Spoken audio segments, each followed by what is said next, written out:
All right, hi everyone. It's 12:01. We're going to wait a few moments for more folk to join. So glad you could be here. People are just popping on right now.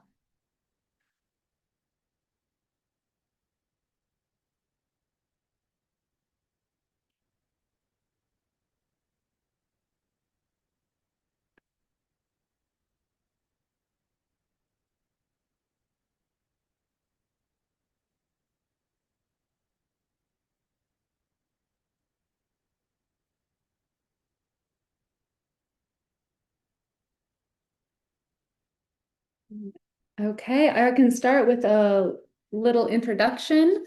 My name is Brenna. I use she, her pronouns. I'm going to be one of the speakers today, and I'm going to introduce our overall webinar before jumping into it.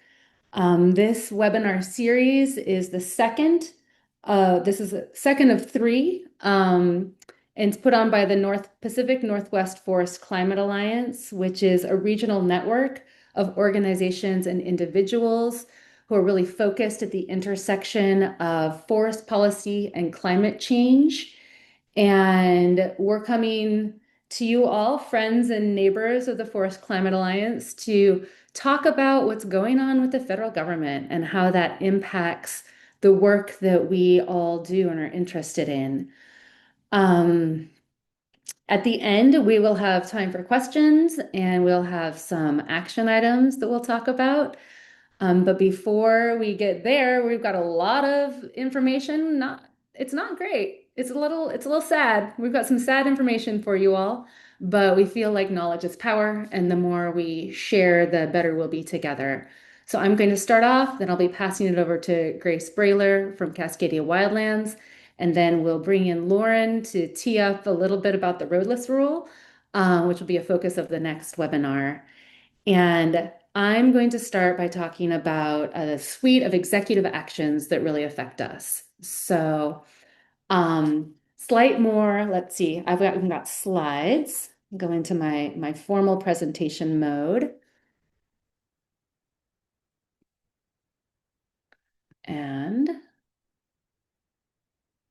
the slide I had, the slide I had ready to show you is gone, as does happen. Just a moment.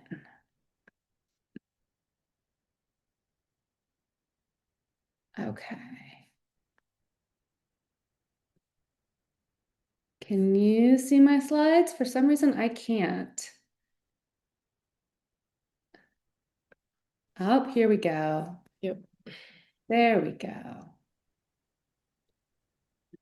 We're going to go to view and the slideshow. Okay, there we are. All right. Hey, I'm Brenna. I'm the newest senior staff attorney with the Crag Law Center. I've only been here for about 2 months. Some of you might remember me from my work as the Forest Climate Organizer for 350 PDX or with BARC. I'm also on the steering committee for the Pacific Northwest Forest Climate Alliance. And I began working on public lands issues in 1997. So it's been almost 30 years. And yeah, this is a grim moment in that time span, looking back on what's going on. So I have a lot of information for you today. I will try and be lively, but I'm sorry for the deluge that's on your way. So we're going to start with a quick overview of the three branches of government that we have been tracking during this webinar series. So the last webinar focused on legislative actions, specifically on the Fix Our Forest Act. The legislative branch makes the laws. And today we're focused on executive actions. The executive branch implements the laws, primarily through federal agencies. And our final webinar, which will be on August 27th, will focus on the judicial branch, which interprets the law. And as a sneak preview for that, I'll be back and I'll be talking about recent Supreme Court cases which work to compound the political crisis that we're in. There are a lot of executive actions that affect issues the Forest Climate Alliance cares about. But in our short time together today, I'm focusing on those affecting federally managed lands. The majority of land in the West is managed by the federal government. And so these actions disproportionately affect our region. And I'm going to cover a few of the executive orders that got things moving, and then the regulatory changes that have come in their wake. And then Grace will discuss what these changes will mean for both communities and public who work with these lands and for the land itself. So first, casting back to January. Remember January? There were executive orders were coming fast and furious. And among all of those was this particular zinger called the Unleashing American Energy Executive Order. And I actually got this picture from the Department of Energy Facebook page. It's an official government photo, shows the times we're in. And this EO is mainly about promoting fossil fuel development and use. But I'll spare you most of that and just focus on what it does to NEPA. So a little backstory, NEPA, or the National Environmental Policy Act, was passed in 1970 and has been called the basic charter for the environment.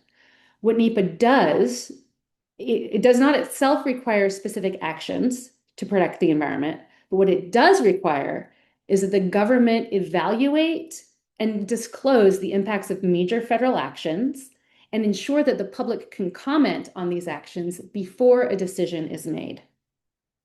So after Congress passes a statute like NEPA, then the agency or agencies responsible for implementing that statute typically write detailed regulations to guide future actions.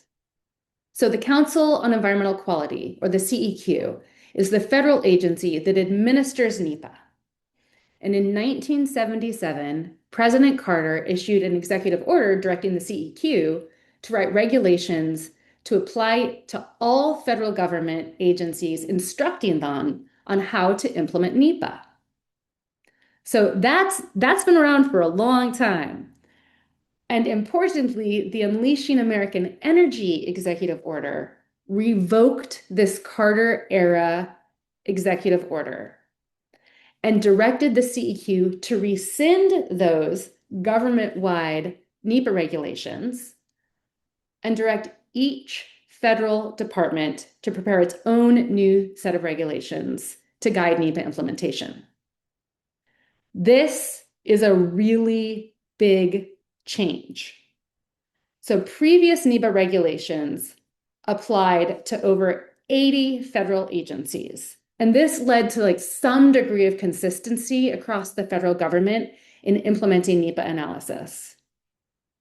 Now, the Forest Service, which is in the Department of Agriculture, and the BLM, the other major land manager in the West, which is in the Department of the Interior, are going to have completely separate guidelines for environmental analysis, for public engagement, and these are going to be different from all the other federal departments.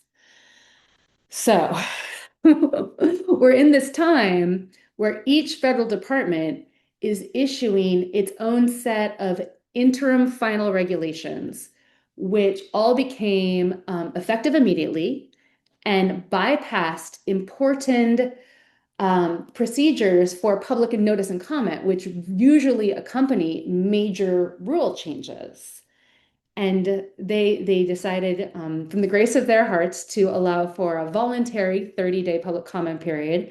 So there is this slight window for public comment, but all the departments released their interim final NEPA regulations at the same time within this 30-day window. So it's a mess. Luckily for the purposes of this webinar, I'm just going to focus on the USDA regulations, Department of Interior, again, being vastly different from what the USDA is. But since most of the land that we work on with the Forest Climate Alliance is under the USDA, under the Forest Service, and we have a limited amount of time together, we're going to focus on the new NEPA regulations for the Forest Service. So some of the highlights, they massively, on the new NEPA regs, they massively expand the categorical exclusions from NEPA. And categorical exclusion is really hard to say a lot, so I'm just going to shorten it to CE. What is a CE? So again, a little bit of backstory about NEPA is that NEPA requires the government to analyze the impact of any major federal action that significantly impacts the human environment. So if the decision maker knows the impacts are going to be significant, it prepares what's called an environmental impact statement or an EIS. If they don't know whether the impacts are going to be significant, but they need to do some analysis, they prepare an environmental assessment or an EA. And if the agency has already analyzed and decided that a certain category of action will never have a significant impact on the environment, they can create a categorical exclusion from NEPA. So projects in that category don't need any environmental analysis. That's a CE. They've been around the whole time in NEPA, but these new regulations just massively expand the scope of what they can cover.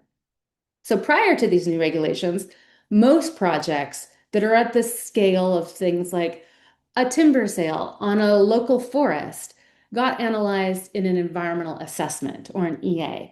But now these new regulations assume that CEs will be the norm for most projects because maybe just nothing has significant impacts anymore.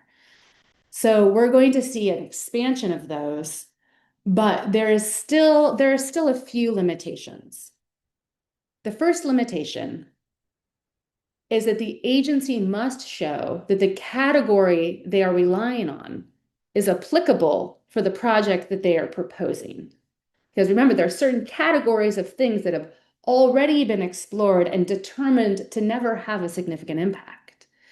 So, for example, the Forest Service couldn't rely on a category or a categorical exclusion for routine road maintenance for a project that builds new roads or logs far away from the roadbed because it's not an applicable category. The other limitation is that they will still have to show that there are no extraordinary circumstances. It's one of the NEPA terms of art, which would make otherwise insignificant impacts significant. And extraordinary circumstances can include things like impacts on sensitive resources, like endangered species or historic sites or floodplains. Other examples of potential extraordinary circumstances are unknown impacts to public health or safety or highly controversial environmental effects or unique environmental risks. So if there are extraordinary circumstances that would bump this thing out of the category to no impact, then it might be appropriate to look at an EA. So there's going to be a new NEPA document as per these regulations called the FANAC, the Finding of Applicability and No Extraordinary Circumstance. So in the past, a lot of our arguments around NEPA have centered around there are significant impacts, and the agency's FONSI or finding of no significant impact is inappropriate. Now I think we're going to have this new argument that the use of the CE is inappropriate, and the FANAC is going to be the document that people are looking at. But there's some challenges about these FANACs. One, the agency can use any format they choose to document the FANAC as per the regulation. So what is it going to be? Are they just going to post on the website? Are they going to send out an email? Are they just going to secretly sign their FANAC? We don't know.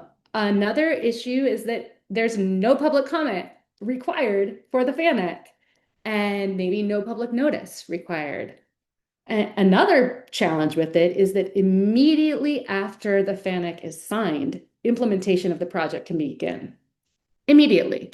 And so there is no period of review. There's no pre-decisional objection like in other things like for an EA or an EIS. And so there's going to be a lot going on around this FANAC that we're going to have to figure out. And for projects that still do rise to the level of an environmental assessment or an EIS, these regulations also have some rollbacks. The main one being that there is less required public involvement. So public notice and comment, which is key to like the heart of NEPA, is no longer required for environmental assessments. And it's somewhat of a mystery for environmental impact statements, as the regulations include, well, they end the requirement that there is a draft EIS. Like before, if you've ever had a project that raises to the level of an EIS, like something that we know is going to have a significant impact, there's a draft environmental impact statement, there is public comment on it, and then there's a final environmental impact statement. And in the final, it responds to the comments. Well, that is actually inside of the statute, of the NEPA statute. So they can't get rid of the requirement for EISs to respond to comments. But the regulations don't say what the people are commenting on because there's no more draft EIS. So again, a little bit of mystery, some unclarity. After reading through a lot of pages of regulations, like one of my main takeaways is there's just a lot of unknowns. And there's a lot of discretion vested in the decision maker. So, say the decision maker is a forest supervisor. Well, they can have public comment. Again, remember the FANIC can be any form that they choose, so that they can choose to have public comment. They can choose to publish it, or they can choose not to. So there's going to be a lot of discretion with individual decision makers, as well as a lot of different processes being taken by all the different agencies in all the different departments across the federal government. So confusion and litigation, that's also in our, in our near-term future. Um, One more thing about these NEPA regulations is, according to a memo from the Council on Environmental Quality, it does not intend for these regulations to apply retroactively, like to projects that are already in process. However, because the existing regulations have been rescinded, and if these don't apply retroactively, there is a lot of uncertainty for projects that are in the works right now, what actually the regulatory structure is for them. So who knows? Again, confusion and litigation are coming to us as we sift through these new NEPA regulations.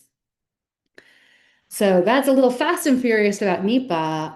I think that probably somewhere around September or October, we should do a deep dive once a little bit more is known about how these NEPA regulations are being used. So be on the watch for the Forest Climate Alliance talking a little bit more about NEPA. But unfortunately, there's more executive orders and more executive actions in their wake to talk about next. These two executive orders specifically focused on increasing timber production, and they were both released on March 1st of this year. The first, addressing the threat to national security from imports of timber and lumber, instruct the Secretary of Commerce to investigate the impacts of timber imports on national security and submit a report by the end of the year that, importantly, includes findings and recommendations for increasing security of the domestic timber supply chain through strategic investments and permitting reforms. So we're not entirely sure what that's going to look like, but there will be a suite of suggestions coming later in the year of more things that the executive can do to increase domestic timber production. And the second EO had a more immediate effect, especially given its title, the immediate expansion of American timber production. This calls for a massive ramp up of logging in federally managed forests. So this EO frames logging as the primary purpose of federal forest management and increasing timber production as a matter of national and economic security, and aims to reverse onerous federal policies that have prevented the, quote, ability to fully exploit our domestic timber supply. So you can they're kind of telegraphing where they're going to go with this one.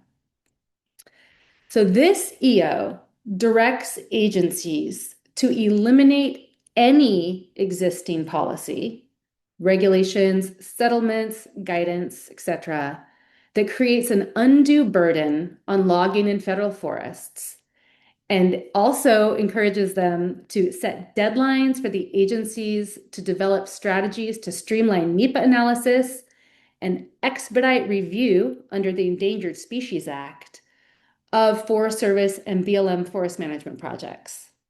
So this EO sets the stage for the agency and regulatory actions that we're seeing right now. And again, the entire focus of this is a massive ramp up of logging on federal public lands. So one of the first ways that this is getting implemented is through this Forest Service Emergency Situation Determination. In April, the Secretary of Agriculture issued an Emergency Situation Determination memo for the entire U.S. Forest Service. And according to the secretarial memo, national forests are in a crisis due to severe wildfires, insects and disease outbreaks, invasive species, and other stressors whose impacts have been compounded by too little active management. That's a resounding narrative that flows through all of these, is there has not been enough logging, and therefore these forests are having a health crisis. The Secretary of Agriculture determined this to be an emergency and made this emergency situation determination that covers 112,646,000 acres of Forest Service land. That is 59% of all of the land managed by the U.S. Forest Service. So after an emergency situation determination is declared, the Forest Service may carry out authorized emergency action to, quote, achieve relief from threats to public health and safety, critical infrastructure, and mitigation of threats to natural resources. To be eligible to use this authority, at least 50% of the treatment area must be within the ESD designation. So theoretically, it can also be used on a lot of land that is not under this ESD, which again covers 59% of national forests. So this has the potential to have like massive expansion beyond its already large footprint. Now, what changes if you're a project that moves forward under the ESD? First is that it works to streamline the NEPA analysis. Again, another theme, like let's just get that NEPA analysis out of the way as quickly as possible with as little real analysis as possible. So with the projects that are in the ESD area, instead of a suite of alternatives being analyzed, like different action alternatives, which has been considered the heart of a NEPA analysis, the agency only needs to analyze a no action alternative and one action alternative. So for those of you like familiar with NEPA analyses, you're probably used to seeing a no action alternative, because again, required by statute, a preferred action alternative, and then a couple others to compare. Like, well, what happens if we do this? What happens if we do this? And then you can see the different impacts. That's gone. With an ESD, they only have to look at the preferred action alternative, and that's all. And the other big change is that for projects in the ESD, there is no pre-decisional objection. And what this has been is before a final decision is made, it's like one last time for interested parties to say, no, that's not a good idea. You're violating this law. There's a way we can like work it out and come to an agreement before you make your decision. And so that step of administrative process is taken away. And so there's just a decision and then litigation, then nothing, then just abiding by a bad decision. There's just again a not, limited ability for the public to be involved in helping the Forest Service make good decisions. So that's what changes under the ESD. And then what kind of projects can happen under this new emergency situation determination? It's a pretty broad suite of emergency actions, honestly. Um, Almost everything that the Forest Service wants to do could probably fit under one of these. These include the salvage of dead or dying trees or trees damaged by natural disasters, commercial and non-commercial sanitation harvest of trees to control insects or disease, reforestation or replanting of fire impacted areas, removal of hazardous trees in close proximity to roads and trails, removal of hazardous fuels, which is very, very expansively defined by the agency, and restoration of water sources or infrastructure. And note that water sources includes whole watersheds, like drinking watersheds are considered a water source for the purposes of this determination. So that is a big sweeping move, again, to streamline NEPA process and remove public process. You can see a pattern in these executive orders, right? Like without congressional action, the executive branch cannot change the underlying statutes. NEPA, the ESA, the National Forest Management Act, those are all statutes that Congress makes. So, what can they do? They can mess with the regulations. They can mess with the definitions. They can mess with the guidances. All of the things that the federal agencies do to implement those statutes can be changed through executive action and executive orders. That's what they've been focused on. And they're doing pretty much everything they can to increase timber production. So, last last big substantive piece for me is we're going to come to the ESA, the Endangered Species Act. And when it comes to the ESA, right, it means that the federal government, they're stuck with the language of the statute. And in the statute itself, it prohibits the taking of threatened and endangered species. And this term take, again, is defined by the statute very specifically to mean harass, harm, pursue, hunt, shoot, wound, kill, trap, capture, or collect, or attempt to do any of those things to threaten an endangered species. So those are all prohibited by the statute. U.S. Fish and Wildlife Service and the National Marine Fisheries Service, which implement the ESA on land and sea, further defined the word harm within that statutory definition of take to mean an act which actually kills or injures wildlife. Such an act may include significant habitat modification or degradation, where it actually kills or injures wildlife by significantly impairing essential behavioral patterns, including breeding, feeding, or sheltering. And this is important. This definition is the only thing that has brought in habitat modification or loss of habitat into that statutory definition of take. And this definition has been relied on to protect the habitat of many threatened and endangered species, including our friends here, the northern spotted owl. So in April, in response to these executive orders, these same agencies, Fish and Wildlife Service and NIMS, proposed to rescind that definition of harm because, quote, the regulations do not accord with the single best meaning of the statutory text. So they just got rid of any mention of habitat and habitat modification, the ESA, and they didn't replace it with anything. They just said the word harm within the statutory definition of take, just focuses on the impacts to individual animals and not habitat.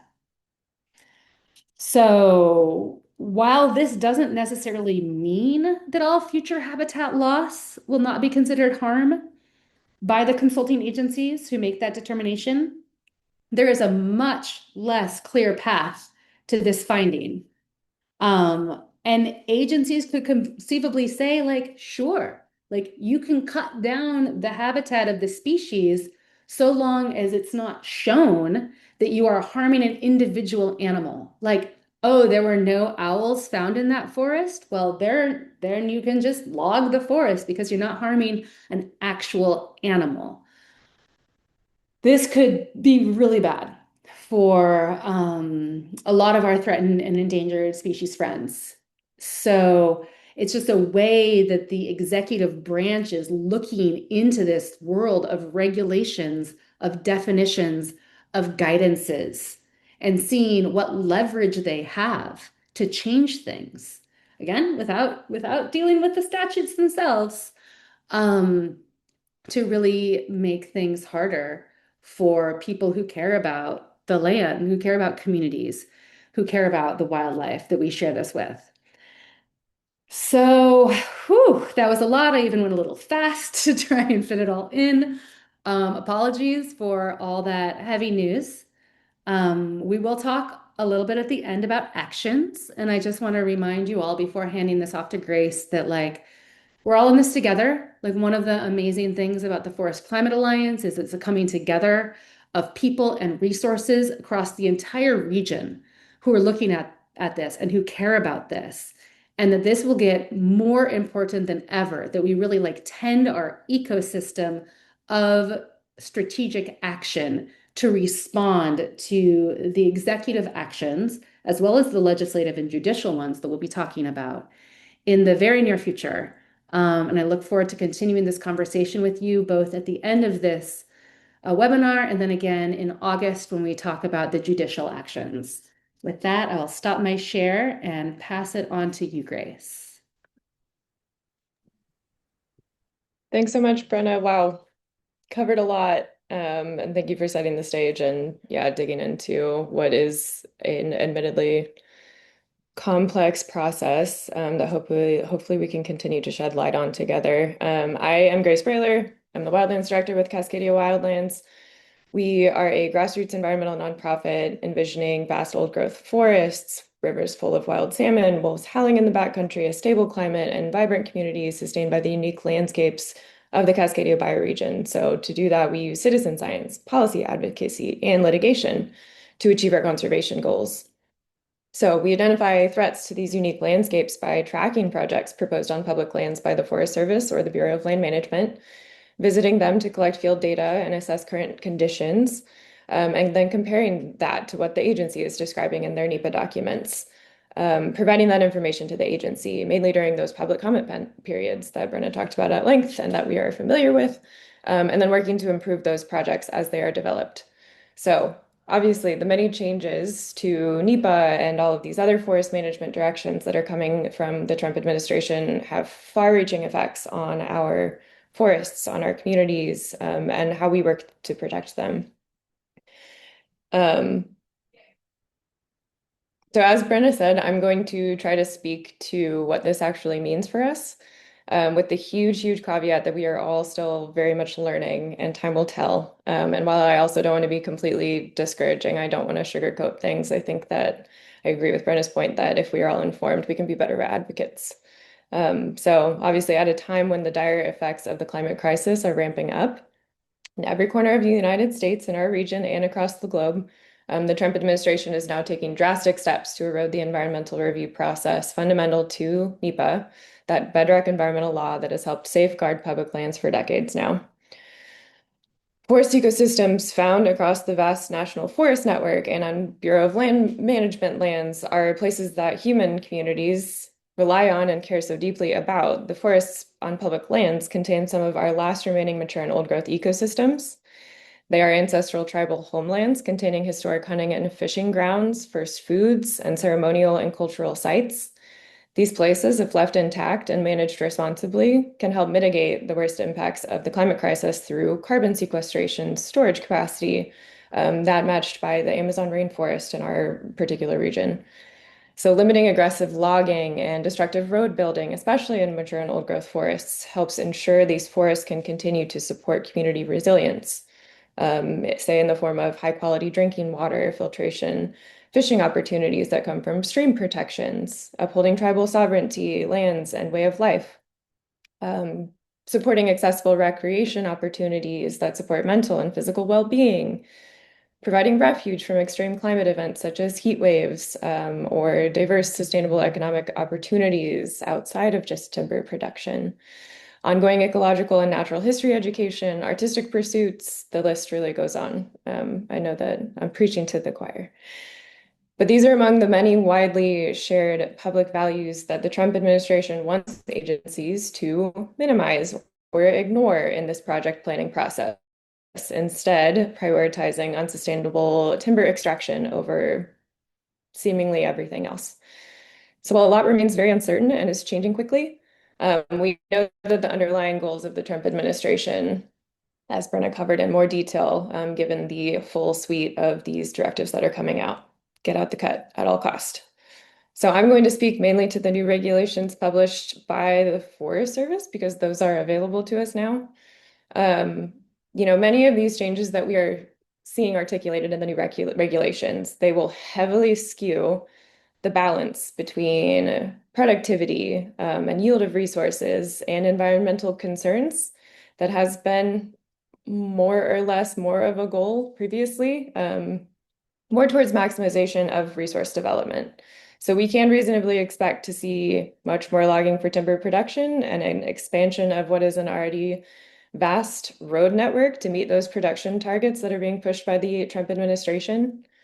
What all does this mean? At a high level, this means a slew of very negative impacts for our environment and thus our critters and our human communities that rely on it, including invasive weed spread along roads that can be highly flammable, due to equipment during logging and hauling activities, increased number of fire starts along roads, hotter and drier conditions from logging, including heavy thinning, more logging slash on the landscape following logging activities, including increasing fire risk. Fragmented wildlife habitat, especially for imperiled species like the northern spotted owl, the red tree vole, marbled murrelet, all of those that depend on those mature and old growth ecosystems that are increasingly rare on the landscape. Increased sedimentation, which is bad for fish that need cool, clear water to survive, and bad for drinking water sources for rural residents and downstream communities. Fewer snags, downed wood, all of those kind of messy habitat components that are important for wildlife species, but also for carbon storage, keeping it on the landscape. Diminished soil quality as it gets trampled and impacted by machinery during logging activities. The moisture content is reduced, erosion rates increase, and mycelial networks are damaged. Increased greenhouse gas emissions from logging and hauling, and significantly reduced carbon pollution storage capability, especially in soils where so much of the carbon in a forest is stored. And finally, reduced public access, more limited recreation opportunities. Expect to run into more locked gates and active logging operations. As Brenna said, we are going to see a significantly increased use of categorical exclusions to push projects forward. And at the most basic, it means more logging without public oversight. So expect to see these really pushed to the limit, as directly encouraged by the administration. And notably included in the previous Forest Service regulations for categorical exclusions, but omitted from the new rule is the express consideration of, and I quote, American Indians and Alaska Native religious or cultural sites. And one particular flag, is that we can, despite claims that this is to address an ongoing risk of wildfire, we can likely expect to see more projects proposed closer to communities, both in the backcountry, but also in that wildland urban interface or the WUI to meet these overly ambitious timber targets, increasing fire risk in areas where we should be focusing efforts and resources on home hardening and increasing community resilience to fire. Noting this, as it was mentioned, specifically as a way to reach these timber targets as a goal for the agency in a timber target report in recent years. So moving forward, how does this change how we as forest climate advocates engage with agencies planning projects on public lands? There will no longer be a requirement for that schedule of proposed actions or the kind of, schedule that the agency would put out quarterly-ish, not always, to help us know what was going on, where a project was in the planning process, give us a heads up about new projects coming out. So instead, that could mean that we do more project page tracking, checking in with districts directly. Um, in addition, expect to see unfinished documents from agencies that are trying to meet these rushed timelines. They've been told that that's okay, that you can push forward an unfinished EA or an EIS if you're putting it out there, and that that's all right and apparently adequate to inform the public. Expect to see fewer alternatives, as Brenna mentioned, considered, and a heavier reliance on design criteria or mitigation measures to avoid considering additional alternatives. Not site-specific analysis, but just more generic project design features to avoid any more meaningful mitigation measures to avoid adverse impacts to the environment. So concerns about accountability there as well.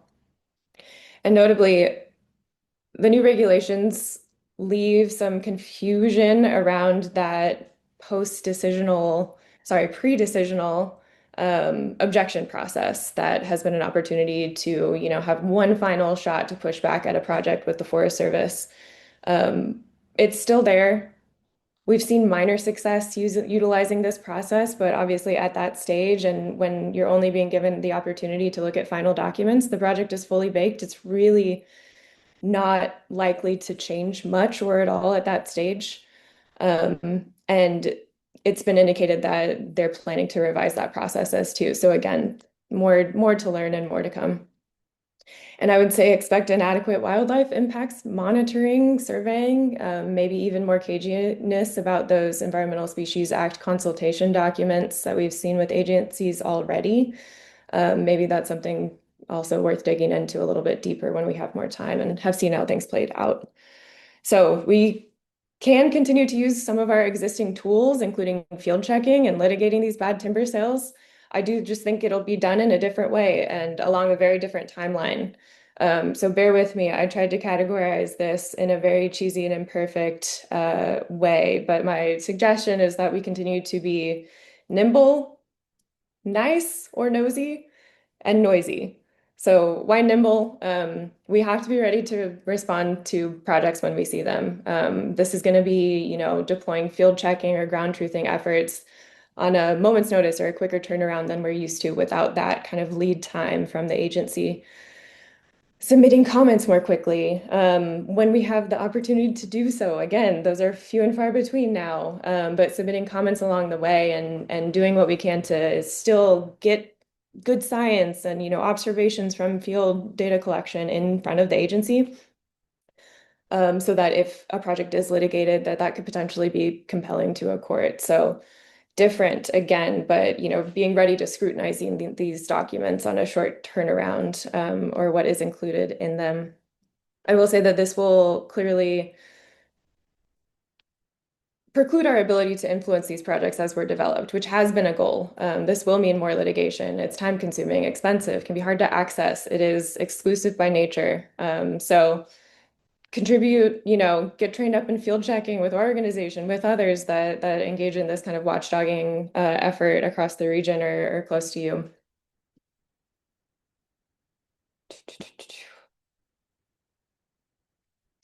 Be nice slash nosy. Again, not perfect, but my suggestion has been to lean into agencies with folks working at the agencies. Sorry, relationships with those folks working at the agencies.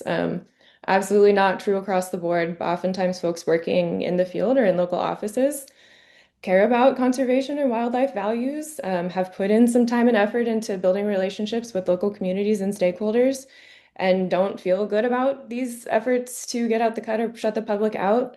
So find those folks and talk with them and, try to lean into those relationships when it makes sense to do so, where it makes sense to do so. They're getting a lot of pressure from DC, obviously, and have expressed, some frustration with that. And again, not across the board. And as Brenna mentioned, there appears to be some flexibility in how districts can implement these changes moving forward. They've already varied widely, but that'll create, even more inconsistency and confusion. And I will say that districts are also confused about what all of these sweeping changes mean for them. Was on a field trip yesterday with the district in the Willamette National Forest, and they have had several webinars. They admitted that they were not totally certain how flexible that they could be and how, far beyond the regulations that they could go in terms of public engagement. And then on the other hand, um, we've seen one district issue a pre-scoping notice that's collecting feedback for a project for through the end of October. So that's several months before pushing documents out. What that will look like, I don't know for certain, but we're seeing districts at least attempt to continue to engage public in projects. And then stay noisy, keep pushing back. We saw how powerful and effective that collective opposition to the public land sales proposed in the Trump budget bill were recently, unfortunately. But have to continue to using that collective voice to push back. As Brenna said, it's more powerful when we're united in this way. So we have a petition that we are providing for folks welcome to sign on to before the comment period, specifically on the NEPA regulations. Interim final rule for the Forest Service is ending on Monday. Keep calling your reps, bug them all the time, make it clear that you oppose the Trump administration's relentless attacks on public lands and public involvement. And then finally, and briefly, I just want to note that there is limiting capacity and resource constraints affecting the agencies. There are budget holes, there are layoffs that have impacted districts differently. Just as recently as last week, there was a memo from the head of the agricultural department noting a kind of restructuring of the Forest Service. So it would mean closing all 9 regional Forest Service offices across the country, including Region 6 headquarters in Portland. So that will impact our region here, and moving those functions over to 5 hubs located in Colorado, Missouri, North Carolina, Salt Lake City, and Indianapolis. So that would also mean closing a 100-year-old Pacific Northwest research station based in Portland, and 6 others across the country. So things are changing. But in closing, for over 50 years, these implementing regulations have guided how agencies assess environmental consequences and involve the public, helping garner trust and move projects forward for the most part. The rescission of these regulations and removal of public input can work to reverse course, lead to irresponsible projects, breed distrust with the public, validly so, favor corporate industrial interests, threaten tribal sovereignty, exacerbate climate change, biodiversity loss, and negative community impacts.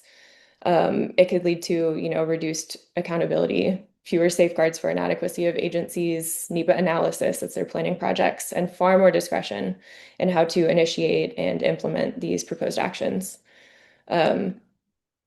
This is hard. It's a long game. Please take care of yourselves and find ways to keep finding joy in resistance. It is absolutely a marathon, not a sprint. But thank you for being here. And I am going to pass it to Lauren to share more about the roadless rule next.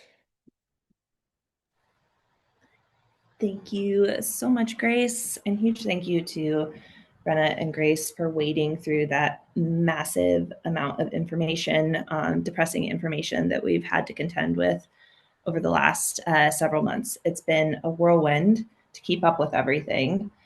I am going to do a very, very brief overview of where we're at with the roadless rule rescission. This is going to be a deep dive on the next presentation on August 27th. So for this, I'm just going to give a quick overview of what's happening and what the timeline is looking like right now, just so that folks can start to prepare because things are moving quicker than we had hoped. So last month at the Western Governors Association, at their annual meeting, Secretary Rollins announced the rescission of the roadless rule. The 2001 roadless rule is, just to kind of like set things up, is probably the biggest conservation policy we've had on forests over the last quarter century. It's a huge deal. This rescission is following in the footsteps of the executive order that Brenna mentioned and the 270 million board feet mandate that recently passed and became law. So this is happening within the context of basically a massive ramp up of logging on federal lands. When the roadless rule was established 25 years ago, there were over 600 public comments that happened and over 1.6 or public hearings that happened and 1.6 million public comments that went in. So this had overwhelming public support, more than any other rule in the history of our nation.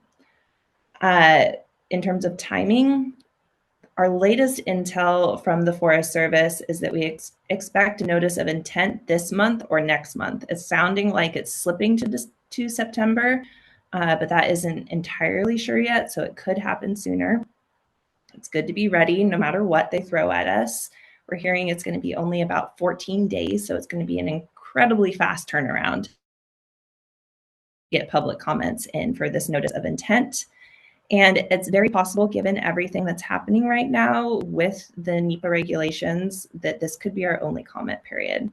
It's not for sure. We're definitely hopeful that we'll get a comment period for the draft environmental impact statement, but everything's up in the air right now. So again, kind of reiterating that need to be prepared for this public comment period. Final rule is expected at the end of next year, 2026.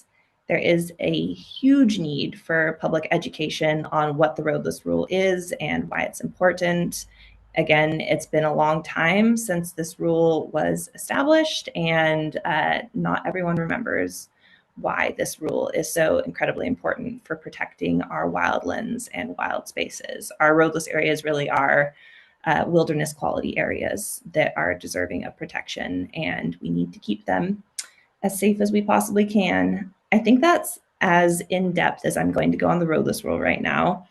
There will be a Pacific Northwest community toolkit that will be going out, where we're going to have like a list of tactics and ways for people to get engaged, whether that's leading local hikes or hosting advocacy nights at your local breweries. So stay tuned for that. There will be lots of engagement opportunities, and we hope you will all take a leadership role in educating the public on this. To dive into next steps and actions before we hop into Q&A, again, please register for the next webinar on August 27th, where we're going to do a deep dive into the roadless rule. And then please get involved with a local organization, volunteer as much as you can. These are crazy times, and really taking it back to our communities. And as Grace mentioned, finding joy in the resistance and building community is key to getting through these crazy times. If we're not able to laugh and have fun as we go through this, people are going to burn out. So please find space for the fun. And then with that, I'm going to hand it back over to Brenna to talk about deep roots and other ways for folks to dive in on these issues. Thank you, Lauren. Thank you, Grace. Yeah, that was a lot of information coming at you over your lunch hour. And if you're thinking, I would like to do more about this than sit and watch a webinar, the Forest Climate Alliance and allies have been planning what is our third annual Deep Roots training gathering, which is a gathering of forest activists, climate activists, people who want to learn more about that. It's going to be the last weekend in September, from September 25th to September 28th in Skamakaway, Washington. That's like southern Washington, right about an hour west of Longview, right above the Columbia River. So we tried to find a place that was fairly central for the region.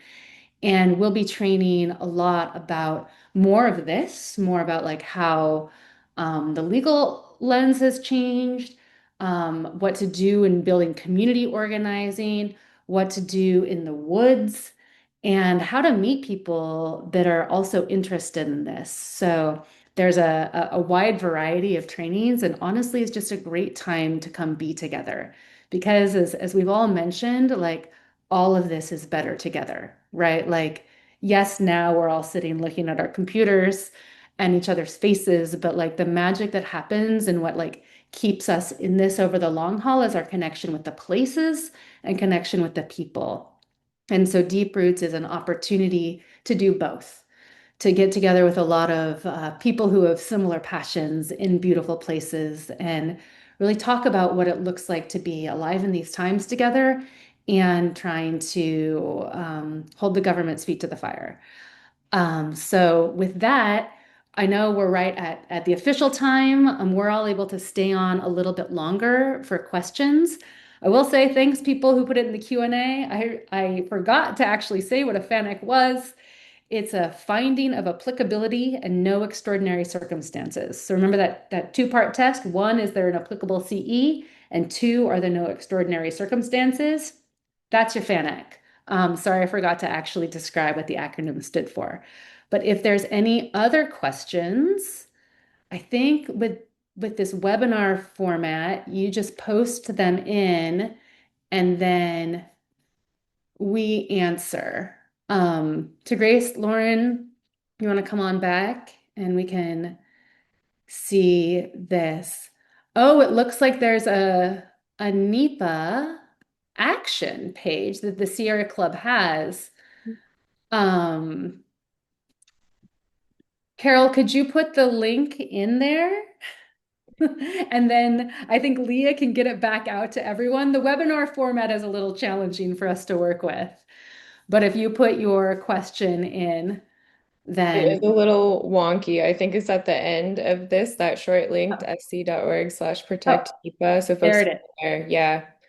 Awesome. And Flora shared our Cascadia petition as well that folks are welcome to sign on to. There may be others out there within the community. So please share if you have additional Hmm. resources. Yeah, there's also a comment from Kelly about, yeah, a DEIS that the Forest Service said there would be no public comment period for. That's what we're trying to understand because, like, as I said, in the statute of NEPA itself, it says that EISs have to have a section replying to public comment, which implies they have to have public comment at some point. But Right. what And point then is that? and again, that pre-decisional objection process, checking in with a NEPA planner from a district in the Willamette yesterday, their understanding was that that was still required and that there would be in the requirements of that, that would mean that there had to be a public comment period, say on a final document. So this goes against that. So here we all are in kind of like a fog of confusion. And I think each agency obviously has been directed to do its own thing, but each district may be doing its own thing as well. This is uncharted territory. Mhm. Yeah, the pre-decisional objection regulation is not inside NEPA. It's in a different place that they haven't got to yet. So they can exempt things through it from it, like I said, with the emergency situation determination, but it is still a separate process. So it's Which should be revised also that eventually. probably So will. yeah, they're coming after that too. But we're just going to see a lot of different things coming. And if there's other questions, just pop them in the Q&A. And if not, we can all go on our merry ways and hopefully loop back to each other with each other. If you are not yet a member of the Pacific Northwest Forest Climate Alliance, please become so. Our next member meeting, we're going to be talking about field checking and ground truthing. Like Grace was talking about, it's a great way to get into the forest and meet other people who are also interested.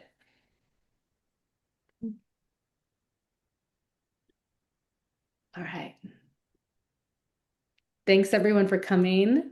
Thank you, Leah, for hosting. Thanks, Sierra Club. And yeah, we'll see you next time. Be on the lookout for the recording that's going to come out with some of these action links attached to it. And then also probably registration for the next webinar, which again will be August 27th at noon. And we'll be talking about the judicial framework and doing a deeper dive on the roadless rule. All right. Thank you. Bye.